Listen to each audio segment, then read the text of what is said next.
chegou àquele lugar, olhando para cima, disse: Zaqueu, desce depressa, porque hoje eu preciso ficar em tua casa. É interessante, irmão, quando nós lemos a palavra, depois dos louvores, no meio da adoração, Jesus, ele entra em uma cidade amaldiçoada por Josué. Quando Josué conquista lá em Jericó, lá no livro de Josué, no capítulo 7, Jesus entrando, a vista do cego é restaurada, a notícia corre na cidade, chega até o ouvido de um homem gritando, chamado Zaqueu. Este homem, cego, ver quem era, mas não podia por causa da multidão e porque também ele era de pequena estatura. Este homem, ele sobe a uma figueira brava para o vê-lo. E é interessante é que Zaqueu não esperava Jesus chegar debaixo dessa árvore com a grande multidão que o seguia e também com o ex-cego que teve sua visão restaurada e ouvir da boca daquele que ele queria ver, chamando pelo nome e dizendo: Zaqueu, desce depressa, porque hoje me convém entrar em tua casa. O encontro não acontece porque Zaqueu sobe, mas porque Jesus desce.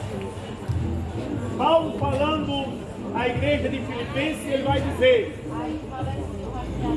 que o próprio Jesus, não tendo por usurpação ser igual a Deus, se aniquilou-se tomando a forma de servo, se esvaziou-se. E ele vai dizer que não veio para ser servido, ele veio para servir.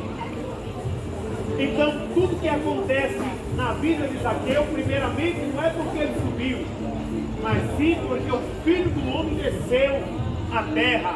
A finalidade do Evangelho de Cristo Jesus é resgatar, é restaurar, é trazer de volta a criatura que se perdeu. E nós vamos ver isso, porque depois que Jesus entra na casa de Zaqueu, o próprio Jesus vai dizer: este aí é filho de Abraão, mas está perdido. Quantos filhos que estão perdidos? Quantos filhos que estão sem rumo? É filho de Abraão, mas está perdido.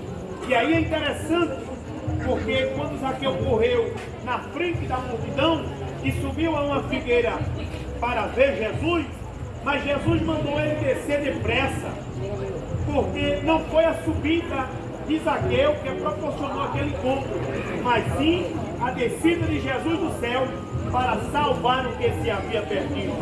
Zaqueu teve que descer, porque a nossa subida para o céu começa descendo, e o verdadeiro encontro com Jesus começou descendo da árvore pecaminosa, que ele afasta dele.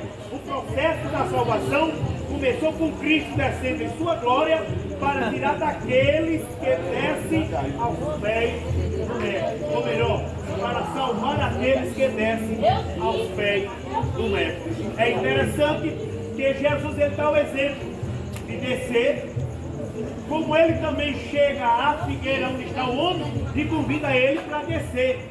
E todos aqueles que ainda não tiveram um encontro com Jesus, a ordem de Jesus nesta noite é você descer aos pés do Mestre, porque nele você vai alcançar misericórdia, salvação e vida eterna.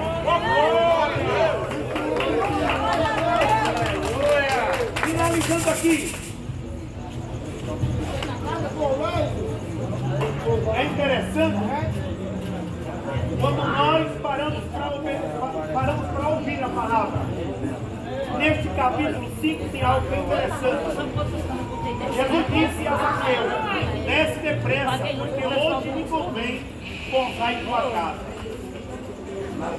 E a partir dessa ordem de Zaqueu, não pensou duas vezes, mas obedeceu. Jesus só entra na casa de quem obedece. Jesus não está na casa de quem é desobediente. Está na palavra. Jesus só entrou na casa de Zaqueu porque ele ouviu a ordem. E a voz de Jesus dizendo assim: desce, desce.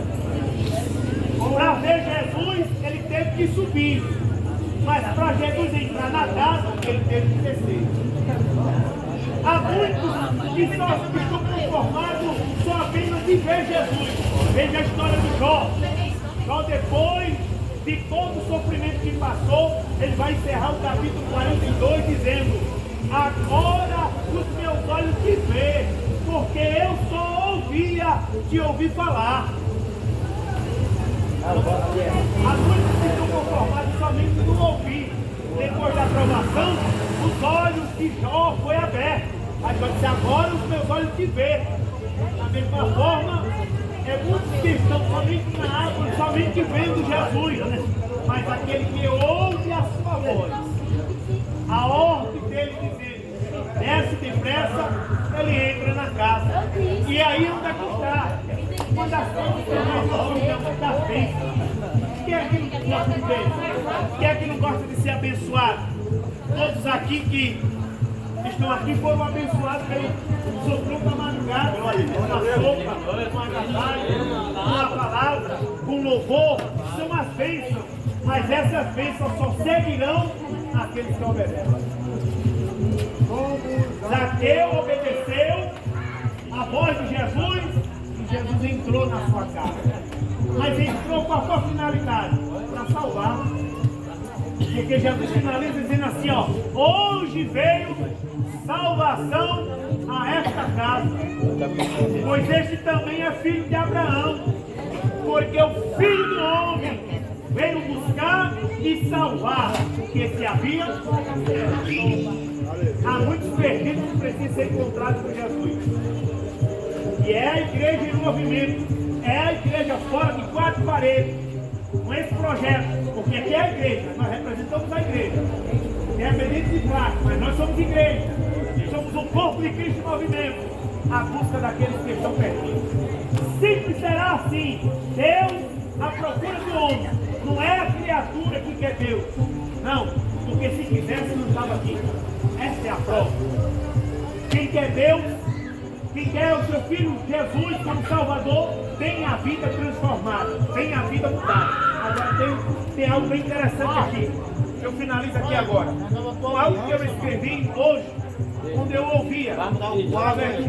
É forte, mas é a realidade. Se você não quer viver com Jesus em vida, por que você vai querer viver com Ele depois da morte? Se nessa terra eu não quero dar a minha vida para o Senhor Jesus, se nessa terra eu não quero viver uma vida de sacrifício, se nessa terra eu não quero viver uma vida de santidade, eu não quero entregar a minha vida, eu não quero morrer para este mundo, porque depois da morte eu vou querer viver também com Jesus. Não é paradoxal? Não é? Porque é interessante isso aqui, que as pessoas não querem viver com Jesus aqui e depois que morrem, querem viver. Não tem condição. E aqui eu finalizo. Se em vida eu não quis, então também eu não posso viver com Ele depois da minha morte. É assim que Deus pensa. Por isso, não é que Deus lança as pessoas no inferno. Não é que Deus faz as pessoas se perderem. O que faz algo são de escolha que eles mesmos fazem. Isso aí está nas escolhas. Se a gente escolheu Cristo, nós vamos morrer com Cristo. E depois qual é a garantia? Vida eterna. Porque a morte nos dá o direito para a vida eterna. É a morte. A morte abre a porta para aqueles que morreram em Cristo para a vida eterna. Mas para os que morreram sem Cristo, foi o que eu disse no cemitério de Santo Finado. No cemitério do Cristo, no cemitério do Senhor da Boa Semente. Cheguei a uma família em estado de choro e disse: você sabia que existe a segunda morte? Eles pararam assim, jogaram as lágrimas, jogaram as loucas aí. Existe a segunda morte. Morreu aqui, acabou não. Continua. E a segunda morte será que apontei para o defunto, apontei que está, se morreu com Cristo, vai ressuscitar para a alegria e vida eterna. Mas se morreu sem Cristo, vai ressuscitar para a vergonha e desprezo eterno. É forte, mas é a palavra. Respeita o cemitério. Que assim seja, em nome de Jesus. Porque a morte, ela é aí você peça para sair. Agora, já pode saber qual vida É verdade. Pede para sair. Se aqui é sofrimento, Então cavalcando. se aqui é sofrimento, Muito, é presente, sim, é sofrimento. o da gente ali. Tanto para quem É sim. é cristão, Peça para sair. Eu vou pedir ali. passagem. sem Cristo, Leva a minha vai continuar Cada um que sofrendo. leve a sua felicidade. Se ele pedir para sair, Não é assim Que Deus abençoe, que Deus ajude, fortaleça. Que assim seja. Obrigado, Deus. já